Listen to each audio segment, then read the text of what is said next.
Well, good afternoon, everybody, and welcome to our SCORE workshop this afternoon. Our workshop this afternoon is going to be Learn to be a Sales Warrior. And first of all, my name is Ed Peterlins, and I am a SCORE member, and I'll be emceeing this meeting this workshop this afternoon. But we're lucky enough to have a guest speaker this afternoon, a person I've known for many years, Mr. Steve Beeman, who has quite an extensive entrepreneurial history. I won't go into all the specifics of his entrepreneurial experience, but I can just tell you he has a great deal of experience in terms of sales, in terms of starting companies.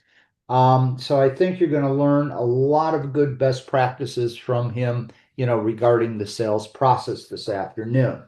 So again, I hope all of you are going to learn a lot this afternoon from this workshop. But before we get started, I have a few housekeeping things I need to go over with you. I'll try to be as brief, so you didn't come here to listen to me this afternoon, came here to listen to Steve. So first of all, to let everybody know, this is in webinar format. And in webinar format, all of you are muted. And the only way I can unmute you or to get you unmuted is for me to unmute you. So we do like to make these presentations or workshops interactive, okay? Not just simply listening to the speaker. You can go ahead and do that. But I would encourage all of you to listen to what Steve has to say and ask a lot of questions, okay? There's stuff that he may not cover or you may not be crystal clear on as he covers it. So please participate in the workshop. We want to make it as interactive as possible. And the way we do that is pretty simple. All of you by now are pretty familiar, I assume, with Zoom. So you just go down to the very bottom down there and you'll see a bunch of icons. And obviously, one of them is the chat icon. You just simply click on that and you enter your question. Steve's going to pause from time to time. We're not going to wait till the end for Q&A with this. So we're going to pause a couple times through this, and then I'm going to have you talk directly to Steve. I will unmute you once I see your name in the chat box with the question that you want to ask, okay? And I'm going to keep nagging at you this afternoon to ask a lot of questions because, again, it just makes these things so much more interesting. Another way in which you can do that, if you don't like to type, like I don't like to type, you see a little heart-shaped icon there. It says React. On there, you just simply click on that and you raise your hand. I'll see your hand up. And again, I'll call on you and double check your mics so they're working. And then you can talk directly to Steve yourself. Okay? Um, One thing, there is another box there. It says Q&A. Please try to keep your questions in the chat box or raise your hands. If in the Q&A it's a question about score or something like that, I'll be happy to I'll be happy to type in answers to you. But we would appreciate your putting your information into the chat box or raise your hand. Okay? So that said, next piece of housekeeping business to let everybody know, we are being recorded as we speak, and sometime tomorrow I will be emailing all of you a link to the recording of this presentation this afternoon, and I will be sending you the slides that Steve is using this afternoon. So can't tell you the exact time, but sometime tomorrow I promise that I will get you this information. Okay? That's about all I have for housekeeping, but this is a SCORE workshop, so I need to give you a short commercial on SCORE, tell you who we are, what we do, and how you can contact us if you need assistance. So let me go into that, and I'll try to be as short as possible. So who is SCORE? Well, SCORE is an all-voluntary organization. We've been around for over 60 years, probably closer to 70 years right now. Um, we have approximately, a little under 10,000 volunteers nationwide.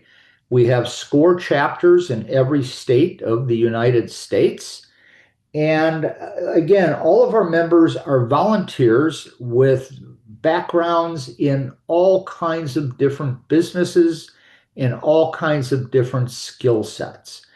And what do we do? We provide free mentoring to people who are interested in starting a business, free mentoring to people who have an existing business, but parts of the business may not be functioning 100%.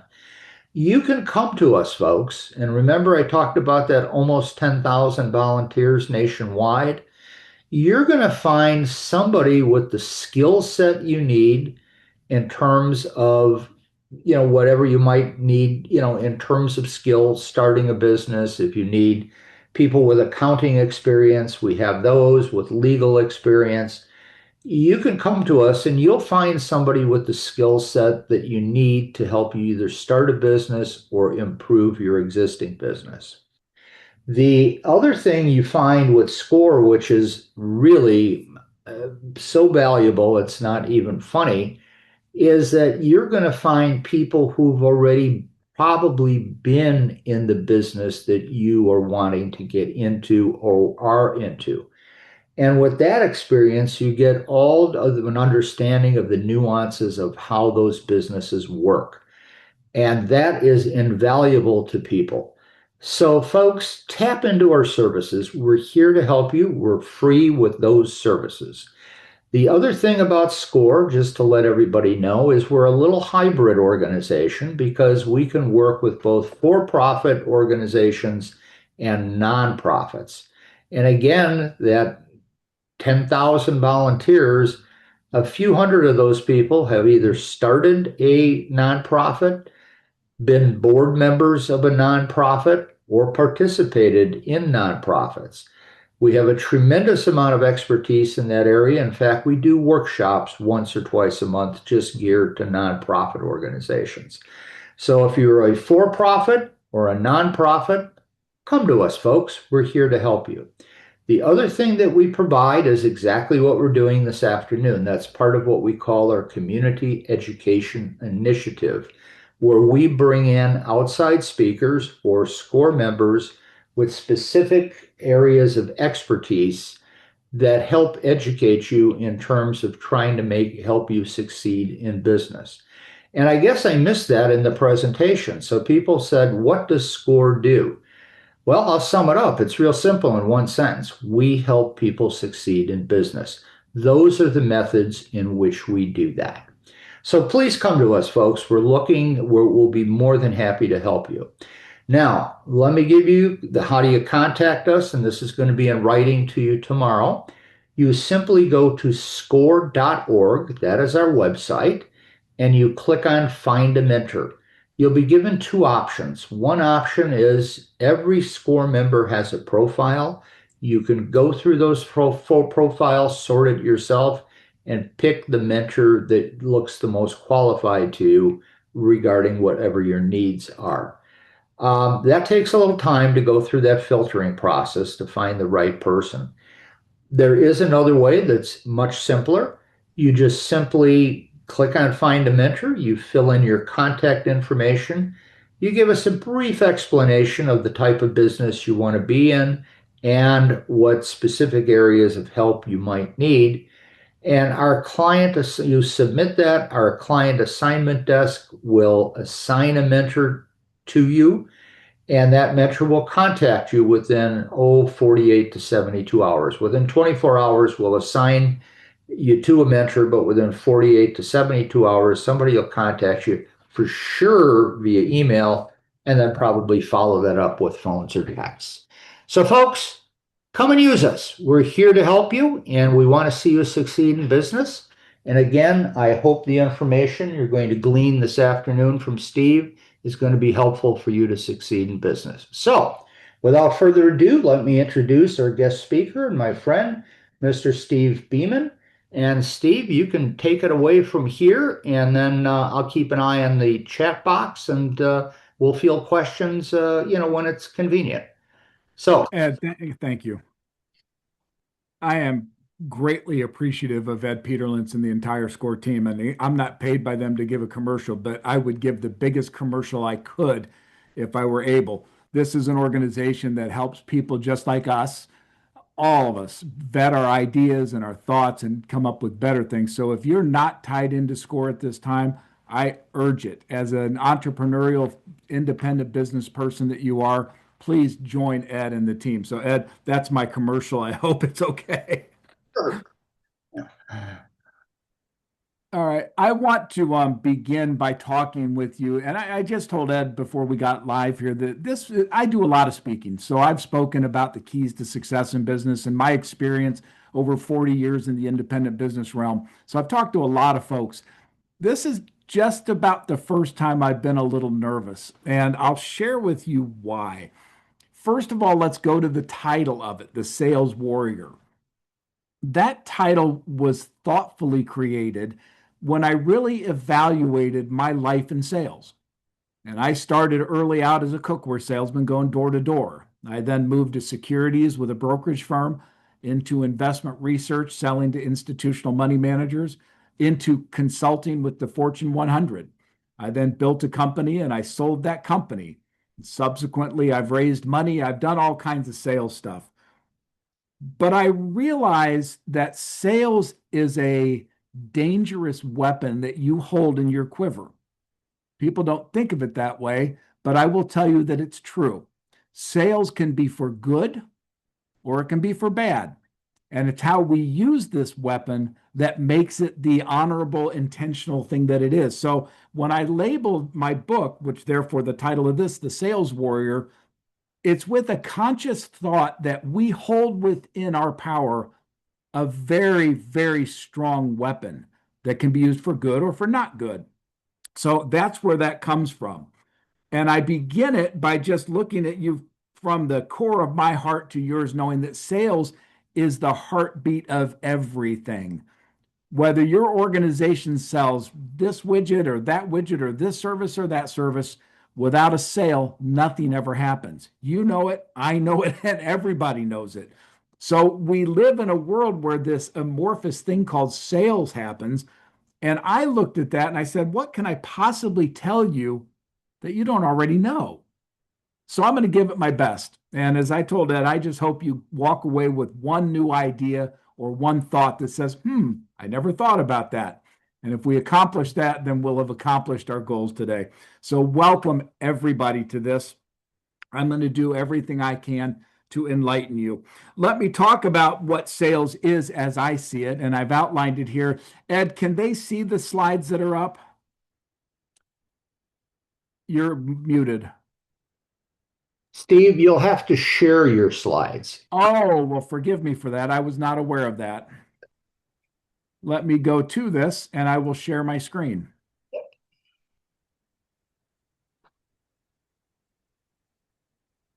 Okay, bear with me.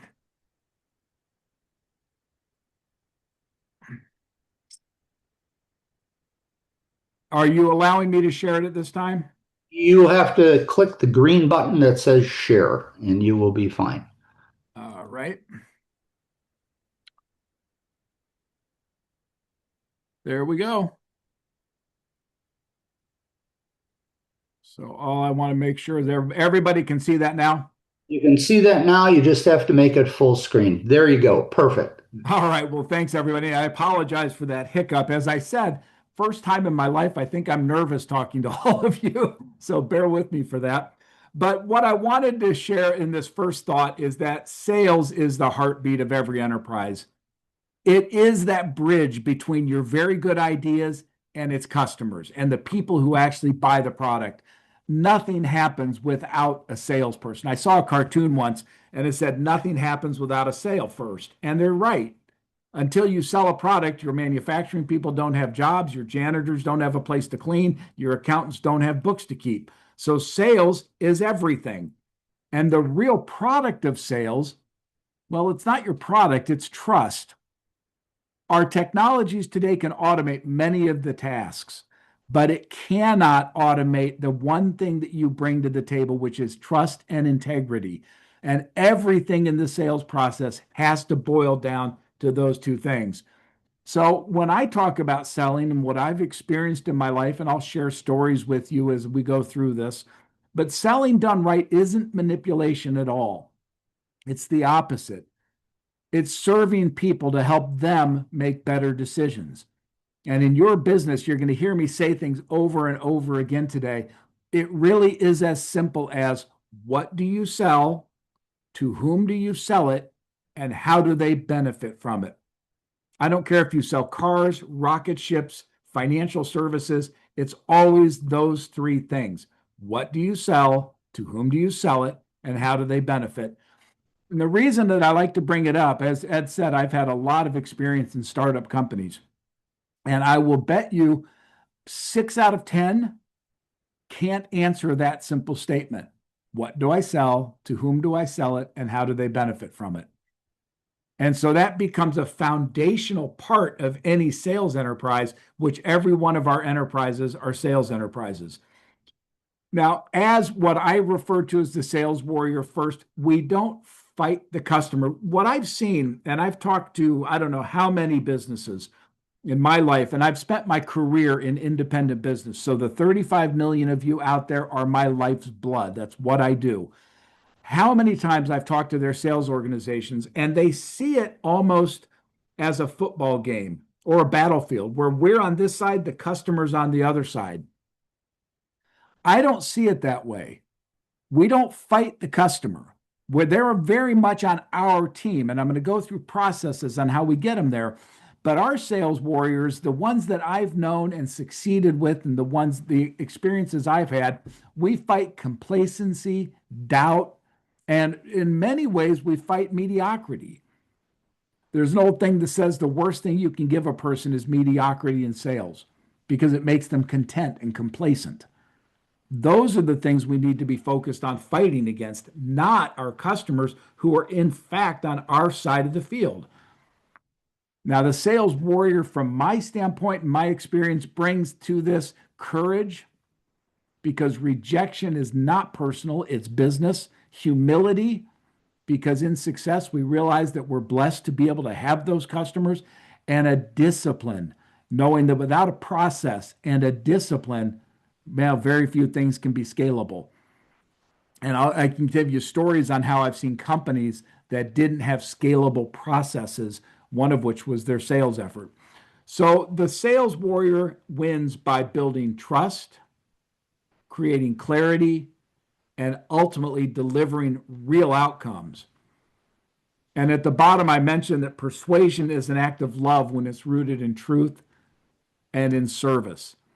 Because we are, as sales professionals, the farthest thing from manipulators. There are lots and lots of stories about salespeople. I think of the movie Glengarry Glen Ross, when it's all about pushing your product onto people. That's not sales, that's manipulation. What we're going to talk about is how to make certain that your sales organization, your salespeople, and your entire organization are following a principled, high integrity way to sales. And as I told Ed, if there are questions that come up, I would love to be as interactive as possible. I'm not wedded to a format here. I just want to talk with you about it. So if you have questions, Ed can interrupt me anytime. And Ed, you know I live in that world, so feel free. Let me talk again about the human progress. First point, sales is everything. From the people who clean the floors to the C-suite, sales is everything and always has been. Everything begins with the sales. Ideas don't win. It's ideas that are properly communicated that win. And you can't avoid that. You can't get away from it. We live in a digital world where people want to market things and they want to broadly sell things in the digital frame, and they don't think of selling. But whether you're doing it in the internet or you're doing it in the retail space or you're doing it on a B2B space, selling is everything. It starts the process of the entire business. It's the grease that begins the engine. And the first sale that's made is always in you. It's your belief, your persistence, your confidence that are rooted in clarity. And I could give you, again, in my life of experience, I've had sales situations in which I sold with belief, persistence, and confidence rooted in clarity. I've had situations where I sold based on I need the money. I can tell you which one generates profit. And it sounds obvious, but oftentimes we get stuck in that world of I need to make a sale because I need to keep my business going, not I need to serve a customer because it's the right thing to do. And that difference, that distinction between the why underpinning why we're doing what we're doing means everything. So the law of transfer I talk about is that emotion moves people to act and expertise makes it trustworthy. When you're passionate and you know your product or your service and you know your customer, that knowledge, that passion will transfer over to them. So it's about moving that, again, the action and the expertise to make yourself credible, trustworthy, and caring. I grew up a long time ago. As Ed knows, I'm kind of old, and I grew up in a world where business was very black and white. It's not like that as much anymore. We have to have empathy in our sales efforts. We have to put the customer first as people, not just as numbers on a ledger. So, in my world of the sales warriorship, in my toolbox, I focus on opening doors, not forcing outcomes because I can't. I can't make people do something they don't want to do. So later on, again, I'm going to give you a process I've followed through several of my companies, through my own experience, and we'll see if that can't give you some help. So point two, and I talked about from cookware to capital, selling is the great equalizer, right? Door to door taught me grit. I can't tell you how many cities I was kicked out of. I saw there are people on here from Texas. Well, if you're familiar with Denton, Texas, that is the first city I was ever kicked out of. Um, it's a long story, but I had a sheriff escort me to the county line. It's kind of fun. I thought I'd pull a Zig Ziglar on him and try to sell him some cookware, but it about got me landed in jail. But rejection that you learn isn't personal, it's universal. People reject ideas because they're afraid of them more than anything else. Change is hard. And so it's universal and it can be instructive. What did I do that got me to that point? How can I do better? What can I do to make it a better situation? So when we are out and as professionals, when we hear no, it's a data point, not a defeat. I've often heard that no is spelled wrong, right? It shouldn't be N-O, it should be K-N-O-W. But every no that we receive refines our skills and refines our ability to be better for the next customer. So I welcome the no's. It was Thomas Edison one time. Somebody said to him, and I forget the numbers, so bear with me, you'll get the story, when they said, you failed 97 times or 150 times or whatever to build a light bulb. And he said, no, I found 149 ways not to make one. That's the right attitude. When we get no and we're rejected, that's okay. It's not personal. It's one less time we'll be in that circumstance. And then I put here the shift from commission to calling. I've been in mostly direct commission sales all my life, whether I owned the company or I was out selling directly or I sold cookware. Rarely have I been on salary because I don't like them. I would rather be hungry and I would rather be motivated. But I want to be measured by my impact, not my income. And I'm going to touch on this because I think it's critical. In your business today, can you honestly make the statement that you're not doing it for the money? Now, I'm not saying you won't get wealthy doing it. I'm just suggesting that your direction of why you're doing it shouldn't be money. If you look at the great wealth that's been created through Henry Ford, Milton Hershey, Steve Jobs, go down the list. These were people who did things they were passionate about. It just so happens they got paid for it. And I've been in the same boat in my life. When I have been passionate about something and doing what I do for the right reason, money comes along with it. If I go out and do it for the money, it's a hollow goal and it typically won't drive very far. So if you're looking at your business right now and you're in a position of saying, I'm really only doing this because I need the money, I think you need to rethink things. And if you're waffling because you're saying, I really am passionate about this, but I don't know if I can make money, I urge you to reach out to SCORE, reach out to me, reach out to someone who's been there. Because oftentimes in your company, you're wanting to do something out of passion and you may not be being paid for it right. Well, that may just be a structural thing that can be fixed. So if you're in that mode, please reach out to SCORE. Please get somebody else on your team. Now, my third point is selling the invisible. And this is when I kind of move from tangible stuff to intangible stuff.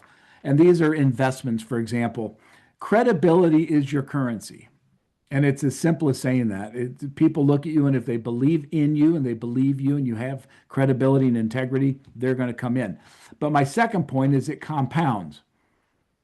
Every kept promise is the brick and the trust. But, and I'll tell you stories, and Ed knows some of my stories. I had a company that blew up on me because the operator made some serious mistakes.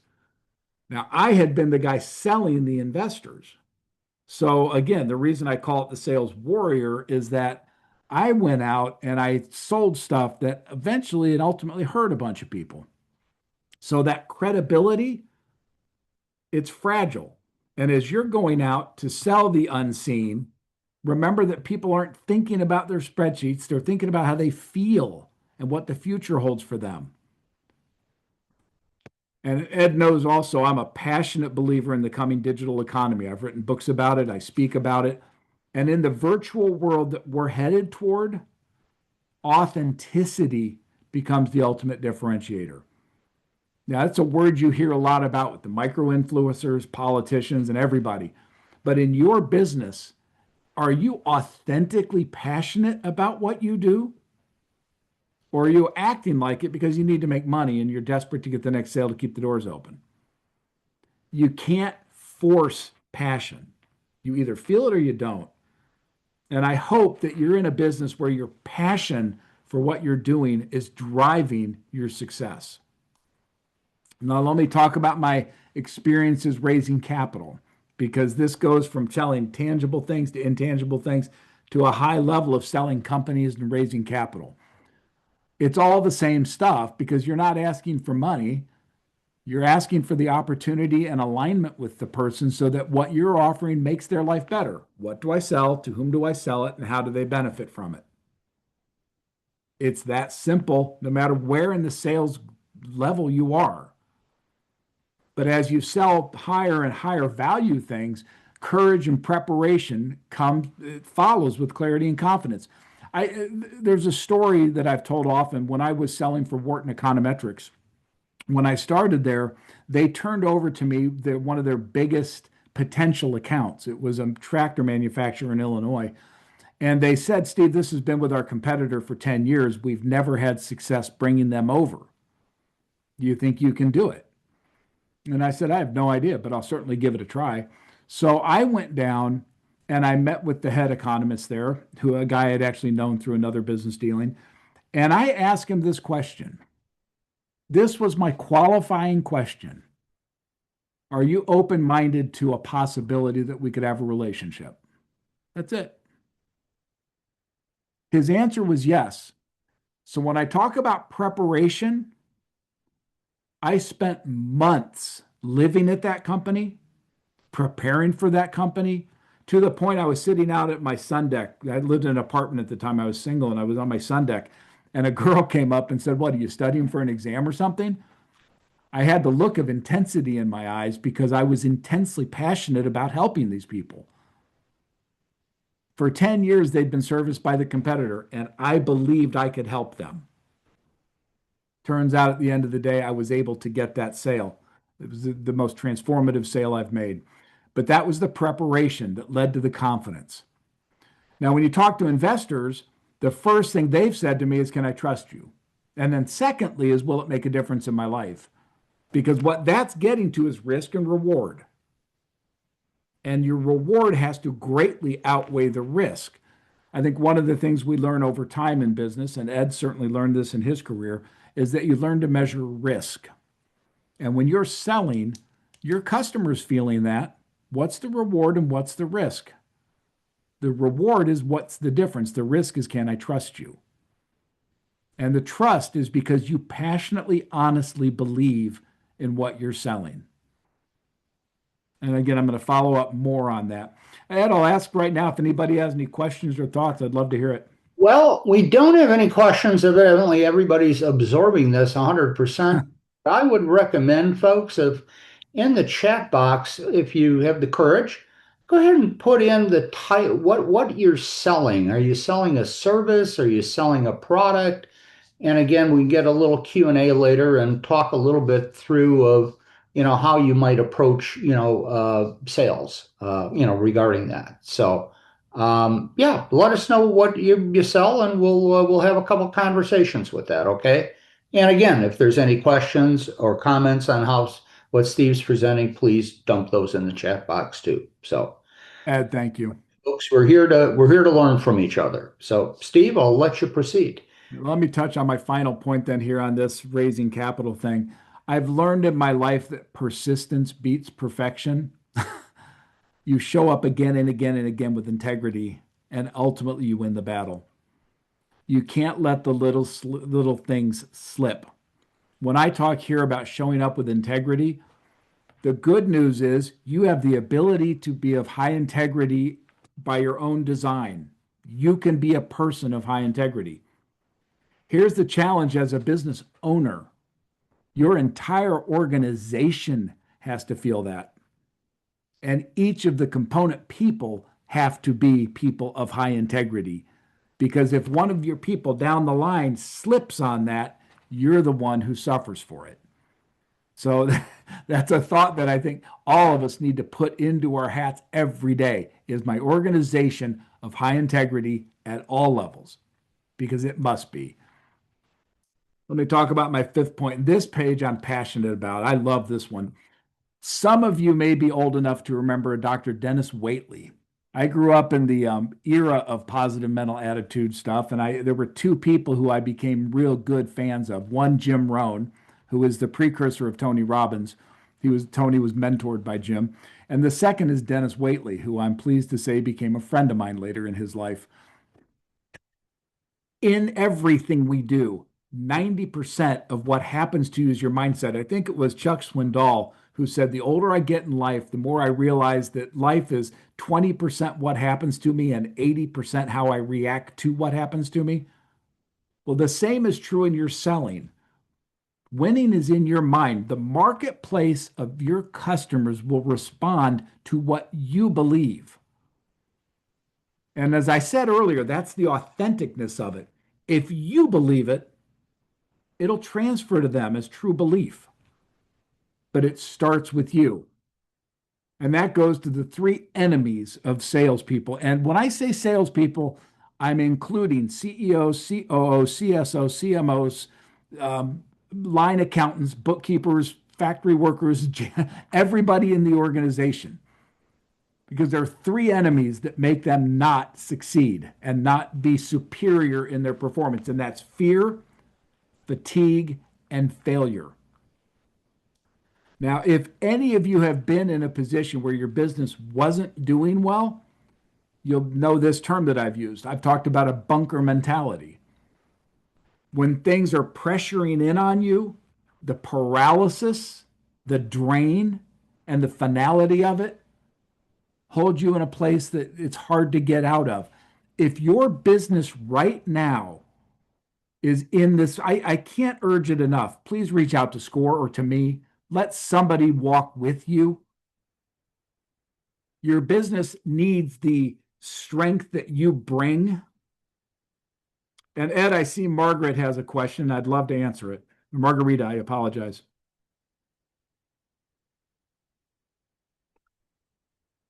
If you want to unmute her, just let me know. I just unmuted you, Margarita. Go ahead and speak if you would. Talking is permitted. So why don't you talk directly to Steve? You have a good question. Yes.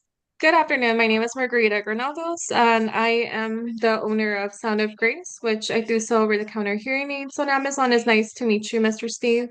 It's a pleasure to meet you. Um, And I apologize for misstating your name. I have a quick glance at the screen. that's okay, no worries. Actually, I'm at my job now, my 9 to 5. But I did put the customer on hold for just 2 minutes. But I do struggle with approaching sales. I do have a I live in an HOA community and there's a lot of homes here and I thought about doing door-to-door sales. I gave away a free aid to one of my neighbors on a different phase and it helped her mom and it was just a beautiful moment to see her and for her to be able to hear clearly, I was surprised as well and I learned a lot of things from that experience and she was able to even hear her own voice. She thought it was like an echo, but it was just her voice. So I thought about doing door sales, but I just don't know how I would feel that. Maybe I haven't tried it yet. Margarita, as we go through this presentation, I'm going to start to get into some tangible things you can do.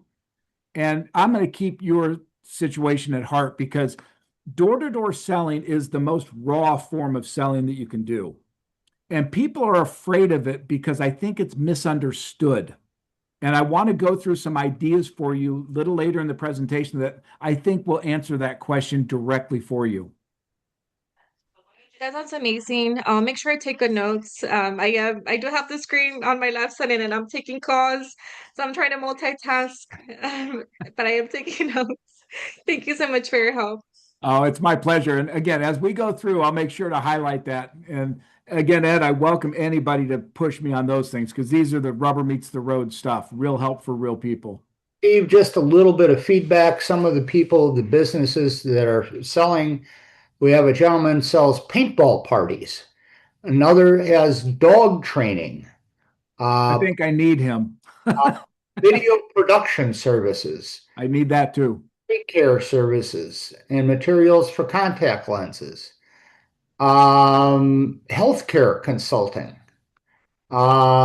precision. How about this? Precision haircuts and photography, accounting services, data quality and governance services, Mm. legal services on digital products and physical products.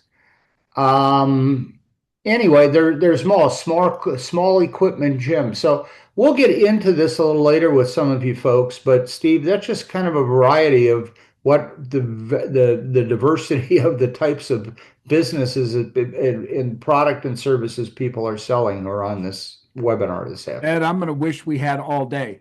To those of you who wrote that and gave those ideas, thank you. You are the backbone of everything good in this experiment called America.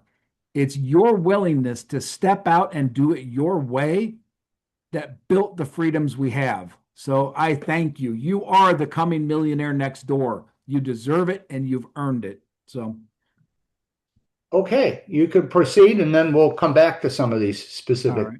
Let me talk real quick about the confidence cycle. And this is something I've experienced in my life, and that is belief leads to action. Action leads to experience, experience to competence, which leads to stronger belief. So that is a fuel for us that leads to faith, focus, and fire. And folks, I'm going to talk about faith. I can't not do it. It's a big part of my life. I'm not going to dwell on it, but I'm going to put it in a perspective later for you on something I call the five paths because I think it's important that we have our own view of what that means and put that into our fire. And that's that last point. In every one of those businesses Ed mentioned, there's nothing that prevents you from feeling that fire in the belly, that passion that what you're doing is unique. And when you look at what do I sell, to whom do I sell it, and how do they benefit, you can answer that question. And from that, start to develop that passion and that belief to say, I can help my customer live a better life. And if you mean that and you're out for their interest, success will follow. Let me talk about point six, and that's selling without selling your soul. Shortcuts cost trust, and integrity isn't situational. We've talked about that. It's absolute. And that goes to the people downstream. As Ed knows, and I've talked, I have a company that I helped a lot, and the guy that ran it didn't run it with necessarily the highest integrity. Well, that's coming back to bite me. So, this is something that throughout your entire organization, you need to make sure. And you need to lead with service because when you put people first, surprisingly, anxiety fades and relation. And if you really do put your customer ahead of yourself, you'll find success falls from that and confidence builds based on that. And again, transparency. One of the things when I was growing up, people talk about if you can shine the light on it in your selling process, because it is a weapon, because it's something that you can use for good or for not good.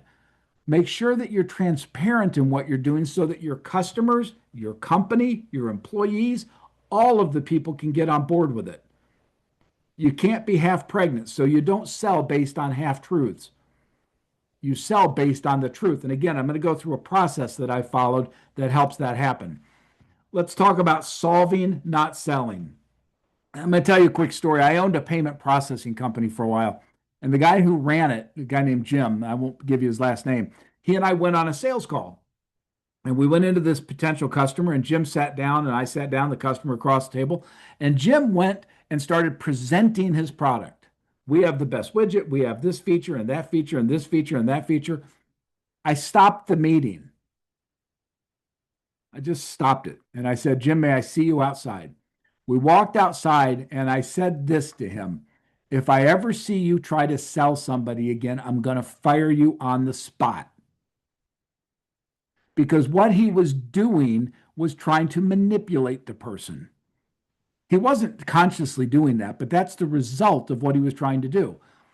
Selling is about solutions. It's empathy first, standing shoulder to shoulder with your customer, listening to their needs. I guarantee you, listening is the biggest weapon in your quiver, or the biggest arrow in your quiver.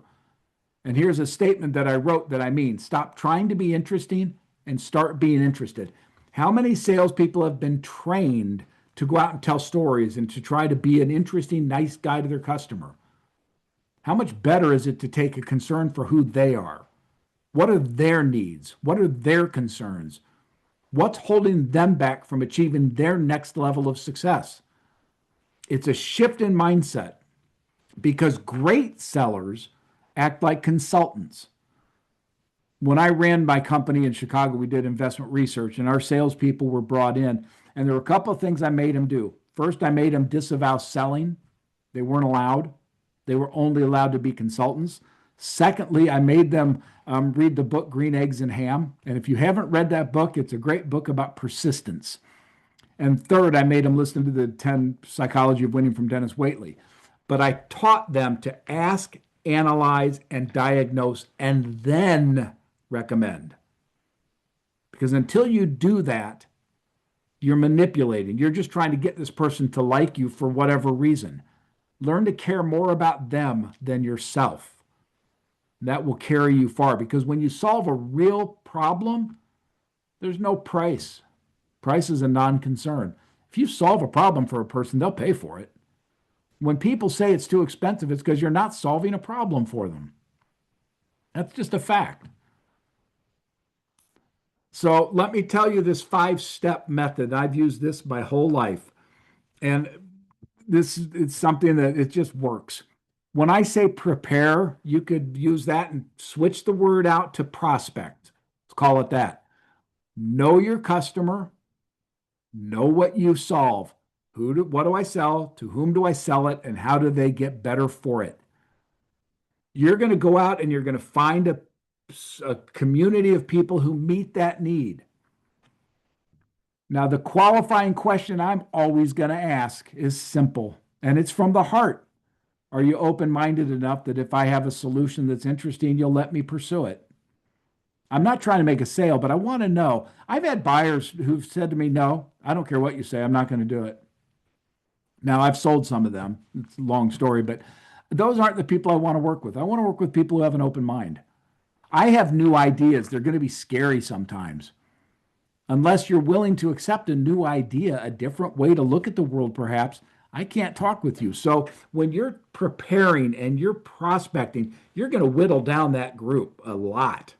These are people who meet your basic criteria, but you're funneling it down to the people who say, yeah, I'm open-minded. I may not buy anything, but I'm open-minded to at least look. That's a huge issue. Then comes number 2.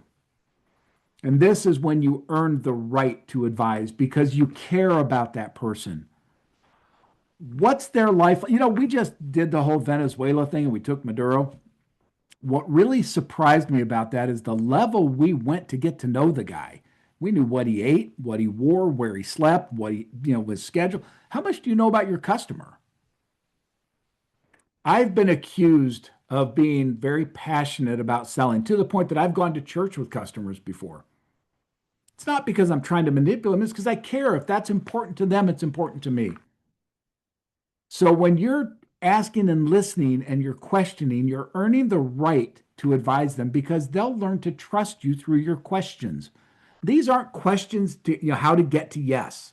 No, these are genuine questions. How do you run your business? What are your pain points? What kind of things? How's your family life? These are the things that the consultant does to get to know the person. Don't miss that step. Too many salespeople do, because that leads you to the diagnosing. This is the prospect, qualify, evaluate. When you're diagnosing, it's like doing due diligence. I'm in a thing on a tech company right now where we're going to enter a due diligence period. That's the diagnosing thing. We're trying to find the issues that are the real issues behind the open stated ones. But if I've asked and listened, then I should be able to get to the point where I'm naming these real issues.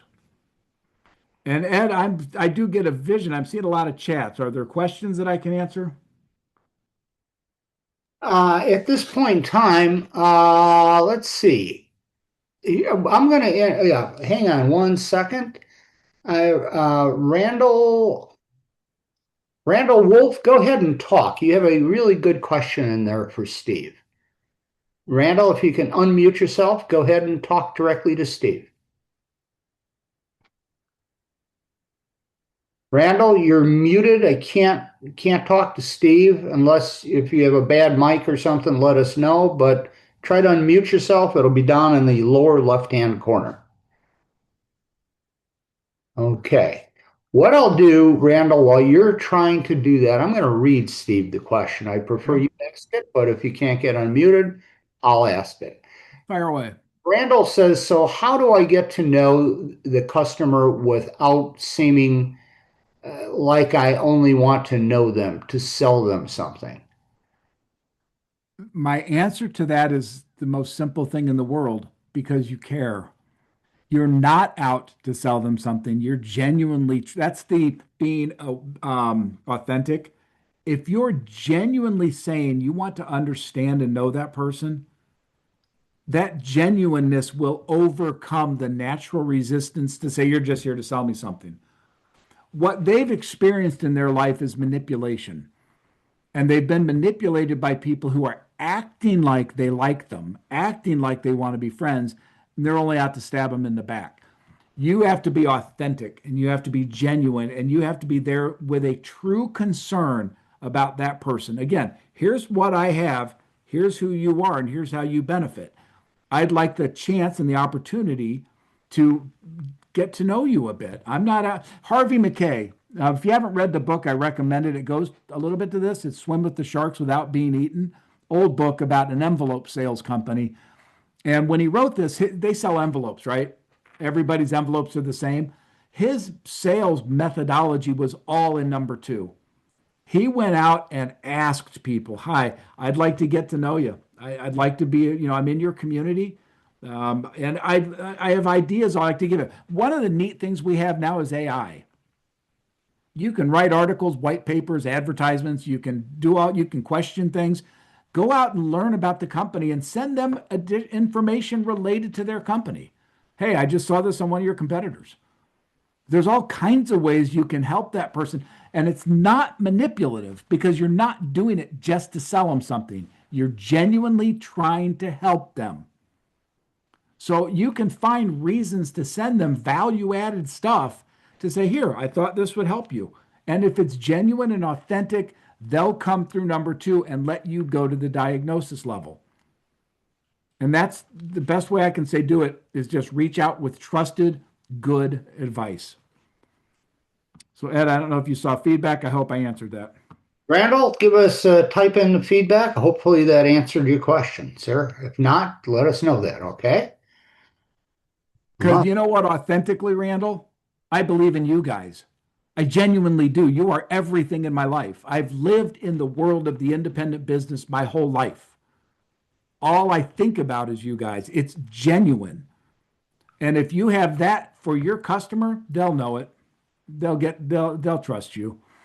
So let me talk about diagnosing again. That's your due diligence stage. That's when you get to just go into every issue, everything that relates, because that then allows you to recommend. As a consultant, you're going to recommend or propose a solution to the problem you found. Now, presuming that you didn't shortcut and you actually found the problem that you can solve, you'll notice I don't have a closing thing. There's no getting to yes here. There's no how to manipulate your person to say yes. I mean, the old thing, shake your head and say yes, and they'll say yes with you.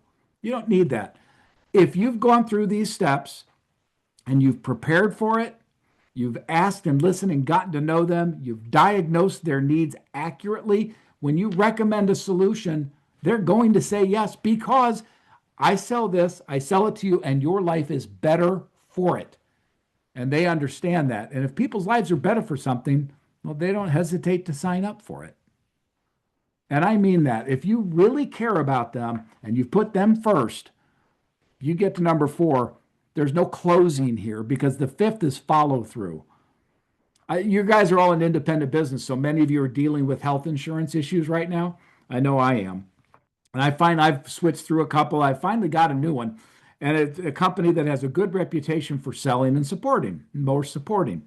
So when I was signing up, the person selling me was very responsive. The text always got returned, all the stuff. Now that I'm signed up, not so much. What that's making me feel like is I was manipulated.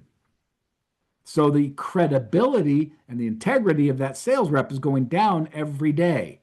Now, is that going to hurt her from me? Probably not. I bought the product. But where am I going to give her references? No. Am I going to put good reviews out? No. In the digital world, that type of failure is going to be all over everywhere all the time. So again, follow these processes. Prepare, ask, diagnose, and recommend, and then follow through. Let's also talk then about developing winning habits. And some of these are trite and they're everyday things you already know, but make the extra call. Those of you who exercise know what it's like to work out to the point that you just can't, and then you do one more.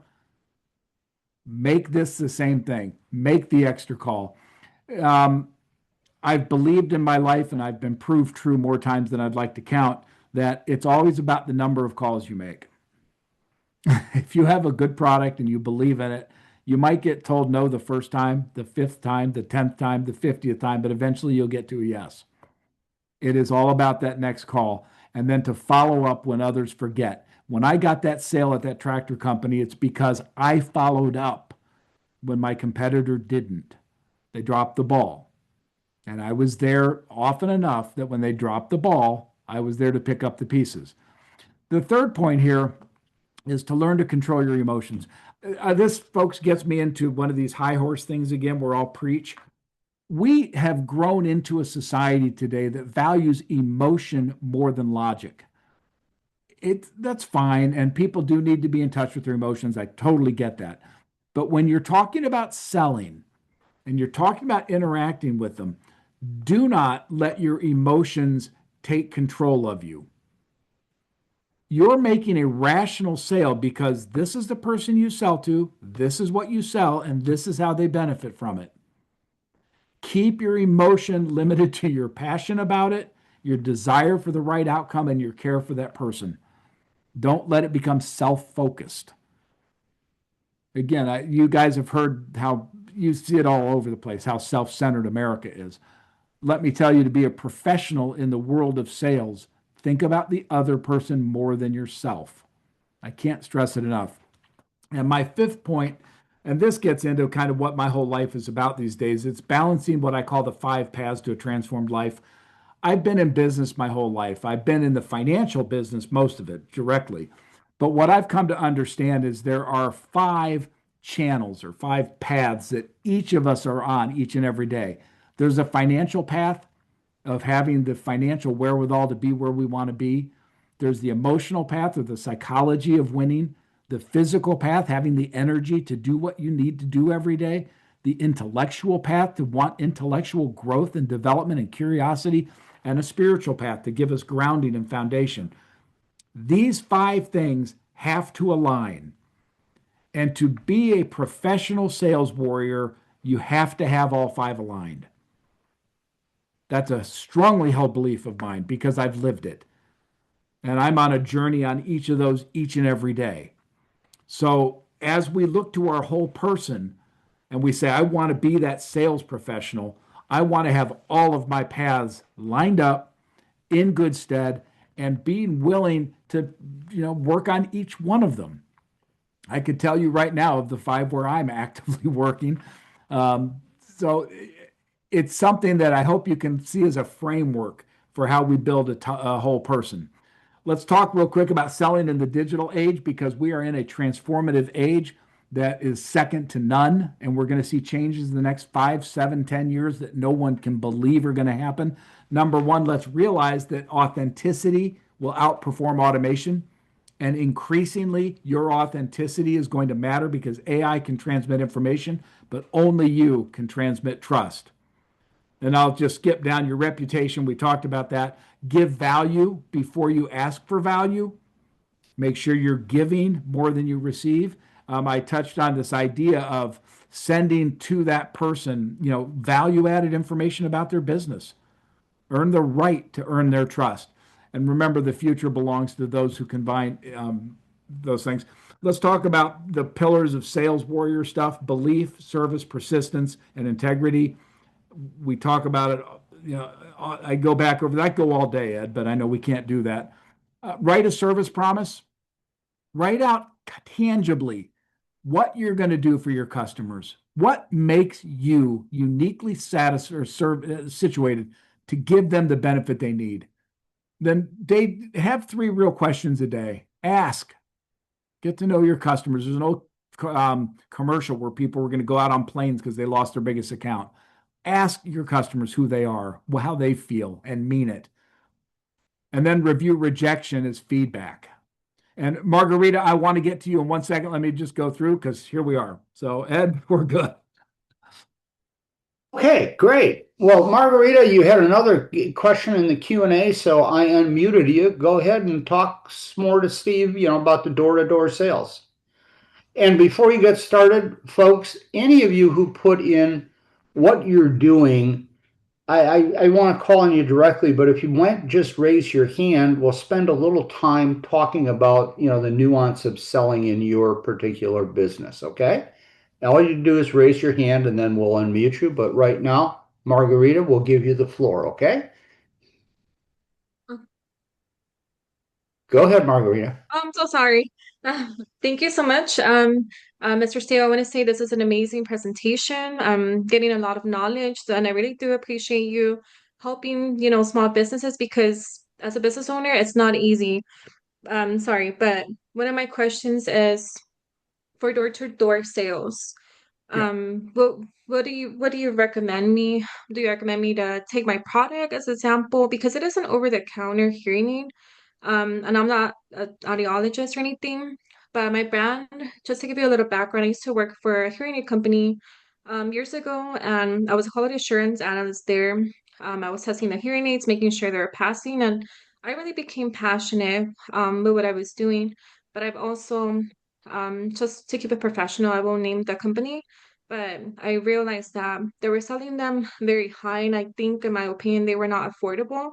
So Sound of Grace was discovered through faith and helping people hear better and making them more aware how hearing really, affects their everyday life. Margarita, let me And interrupt and ask you this question. Where are you located? What state? I'm in Texas. Okay. Can you sell to me in Illinois? Yes. Okay. So my That- e-commerce, yeah, here's sorry. why I have the idea. And there are a couple of things. If you would please send me an email, I will send back to you a listing of ways you can promote your product and sell it. Because I got a billion things going on in my head right now about it, but I can't take all day to do that. But if you'll please email me, I will give you that insight as best I can. Absolutely, Mr. Steve. I will definitely follow up with an email. And again, I really do appreciate your help and your time today and bringing your expertise and Um, knowledge with It this. is my pleasure. I thank Ed for having me. And you see Steve's email down there, right, Marguerite? Yes, Steve. Steve.com. Yes, I see it. Thank you so much. Okay. All right. How about John Burkhart? Go ahead and John, you've got the floor, sir. Can you hear me? We can- Yes. John, go Okay, ahead. great.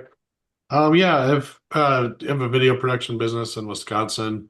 This is our 22nd year in business, but we've always struggled with sales. Like we have a great service that we provide, a good, great product. We have, I don't know, 45 five-star Google reviews.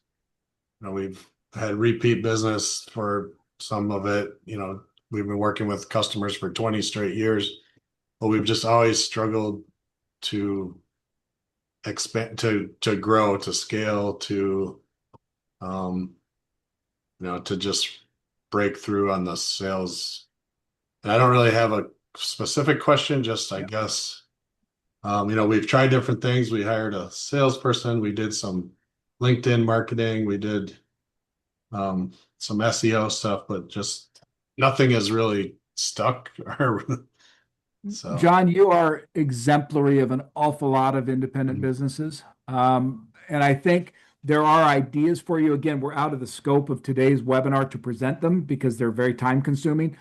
But again, please email me and I'll give you my thoughts on that to the extent they're valuable. But what I'm going to have in there is a email to SCORE because I really, really think you should get in touch with your SCORE people because you're going to find people in there who've been there, done that.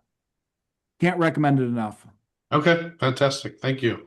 John, it's a sales is a process that you really need, as I said, contact Steve, contact us at SCORE. We've got several folks who got a great sales background. Steve's got an exemplary sales background in what he's done, in business. So I recommend you contact him directly, and you also contact SCORE. Get a lot of different ideas of how you can improve the sales process at your business. Thank you. Appreciate it. And we're free. Okay. Okay. Can't beat that. All right. All right. Let's see here. Da, da, da, da, da. Let's unmute 1 second. Kevin, Kavina Scott, you've got some really interesting ideas. I think I just unmuted you. There you go. Would you like to share those?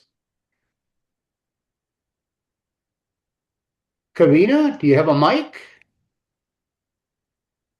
Okay. There she goes. Yes, I do. I'm sorry. Yeah, you had a really couple good comments in there. You want to share that with the group? Yeah, I think the structure that was brought on here is very good. At times it seems daunting to go out and do sales, but the thought of being able to actually take the steps here and be able to a lot of the fear equals the paralysis and the fatigue. We go through that every day. So just very good concepts here to be able to, as a reminder and a structure to how to keep ourselves motivated and to be able to build our own character within our businesses. Well, that's wonderful. I'm glad that you're finding value in it. And again, that's our first goal is to offer something of value to each one of you. So I welcome anybody to reach out to me. Again, I'm going to send you to Ed as best I can, but there's my email and please don't call that phone number. I get 14,000 calls a day, but if you email me, I will respond. So. Okay, next person up is Shelby. Go ahead, Shelby. You've got the floor. You had your hand raised. Go ahead. Hi, thank you so much. So my question is, how can I incorporate curiosity in a business where I'm selling makeup artistry that helps women on their healing journeys? The question I would ask for you is why would a woman be interested in what you're doing? How do they benefit from it?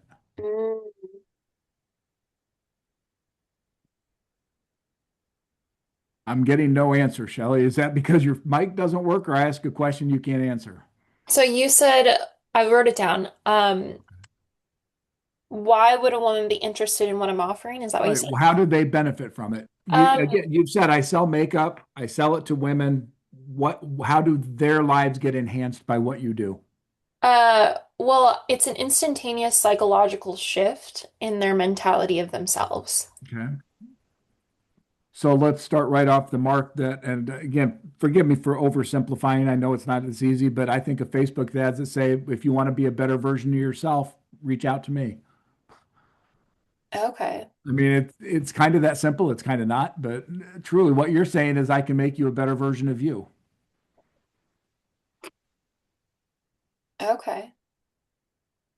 Am I close? Yeah.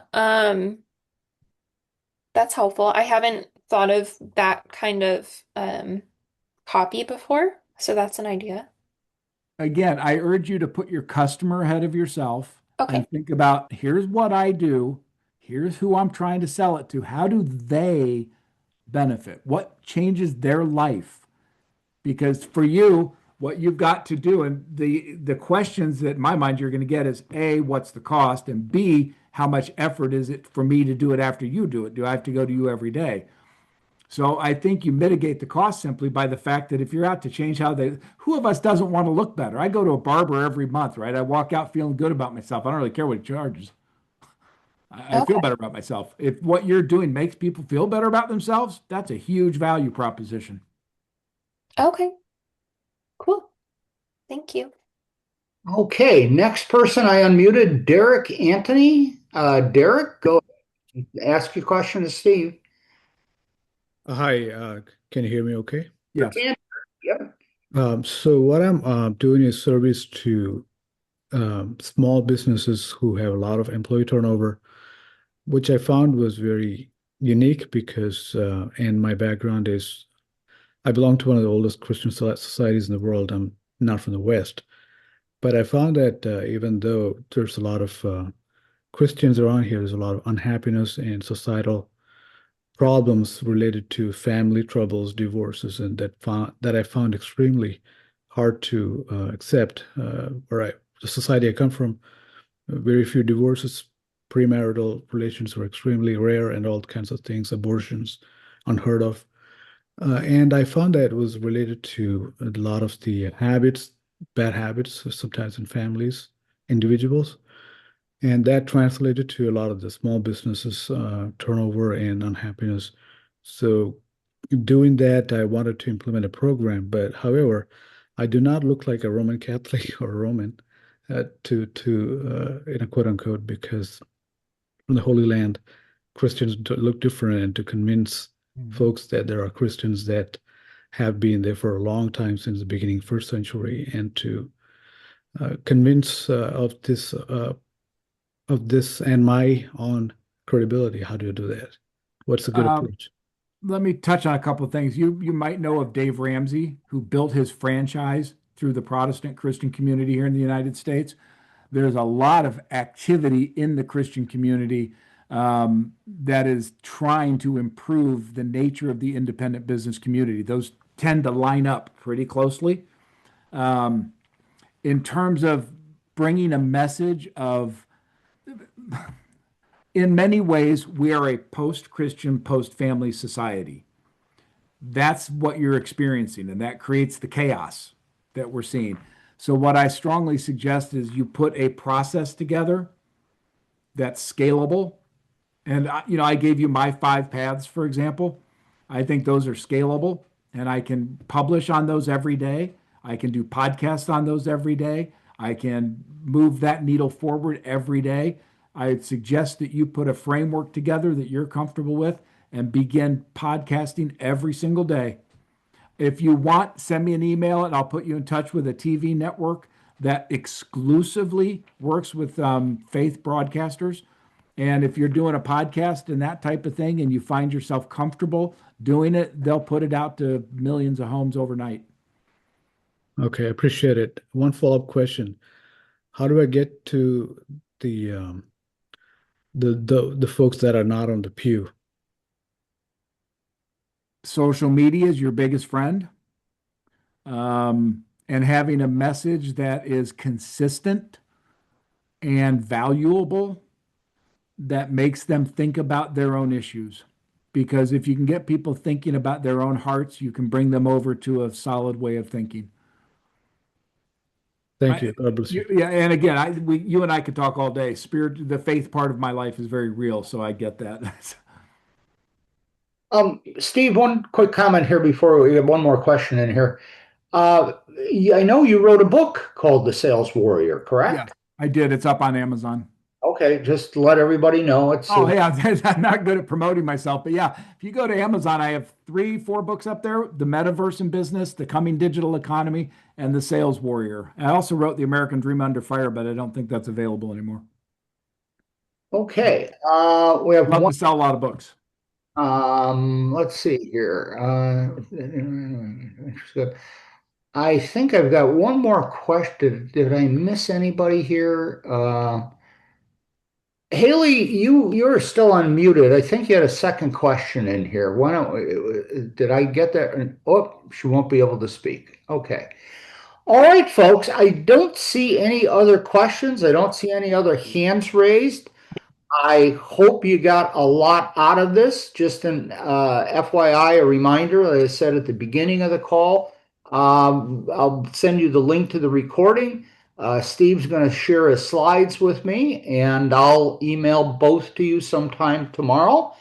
And again, if you need help, score.org, folks. We're here to help you. We're free. We'll be more than happy to, to try to help you with your sales issues. Okay. And lastly, I want to thank Steve for volunteering his very valuable time and sharing his expertise with us this afternoon. And look forward to seeing you folks at other SCORE workshops. And hopefully this has helped you succeed in business. So I wish everybody a great day, and we'll catch up with you soon. Take care now. Bye-bye.